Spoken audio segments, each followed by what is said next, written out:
নমস্কার, আপনারা দেখছেন আমন্ত্রণ টিভি আর আপনাদের সঙ্গে রয়েছে আমি শ্রাবণী। আজকের আবহাওয়ার খবর নিয়ে আবহাওয়ার দিকে নজর রাখলে দেখা যাচ্ছে যে উত্তরের জেলাগুলিতে কিন্তু ঘন কুয়াশার একটা দাপট দেখা যাচ্ছে, সে সঙ্গে কিন্তু তাপমাত্রা বৃদ্ধিরও একটা সম্ভাবনা রয়েছে। উত্তরবঙ্গে কিন্তু এই মুহূর্তে কোথাও কোনো বৃষ্টিপাতের সম্ভাবনা সেইভাবে নেই। উত্তরবঙ্গে যে উপরের দিকের জেলাগুলো রয়েছে অর্থাৎ দার্জিলিং, কালিম্পং, সিকিম, এই জেলাগুলোতে কিন্তু আগে যে তুষারপাত ঘটছিল সেরকম তুষারপাতের সম্ভাবনাও কিন্তু ইতিমধ্যে নেই, যেহেতু তাপমাত্রার পারদ ক্রমশ বেড়ে চলেছে।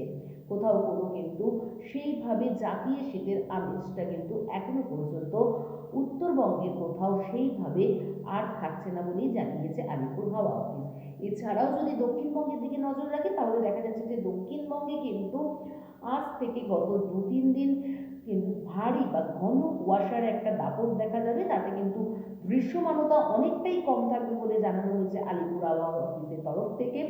এছাড়া কিন্তু মূলত কলকাতা সহ যে দক্ষিণবঙ্গের আরও জেলাগুলো রয়েছে, উত্তর 24 পরগনা, দক্ষিণ 24 পরগনা, মেদিনীপুর, পুরুলিয়া, বাঁকুড়া, বীরভূম, এই জেলাগুলোতে কিন্তু ঘন কুয়াশার একটা দাপট দেখাই যাচ্ছে এবং মূলত কিন্তু শুষ্ক আবহাওয়া থাকবে। এখনো পর্যন্ত কলকাতা সহ পার্শ্ববর্তী এলাকায় কোনো রকম কিন্তু বৃষ্টিপাতের কোনো সম্ভাবনা দেয়নি আলিপুর হাওয়া অফিস। এছাড়াও এটা জানানো হয়েছে যে আগামী কদিন কিন্তু তাপমাত্রা বৃদ্ধি পাবে, কমার কোনো আশঙ্কাই নেই।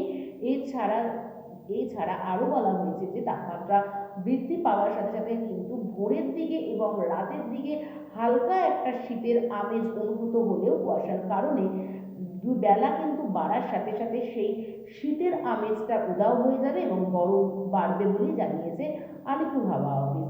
এছাড়া দেখা যাচ্ছে যে আগামী রবিবার থেকে কিছুটা হলেও তাপমাত্রা কিন্তু একটা নামার সম্ভাবনার কথা জানানো হয়েছে। সেভাবে কিন্তু জাঁকিয়ে ঠান্ডা মূলত আর পড়বে না বলেই জানিয়েছে আলিপুর হাওয়া অফিস। এই ঘন কুয়াশার কারণে কিন্তু ব্যাহত হয়েছে ট্রেন চলাচল। অনেক ট্রেন অর্থাৎ কাটোয়া লাইনের ট্রেন কিন্তু ম্যাক্সিমাম ট্রেনগুলোই কিন্তু দেরিতে চলবে, কোথাও কোথাও কিন্তু ট্রেন বাতিলও করা হয়েছে এই ঘন কুয়াশার কারণে।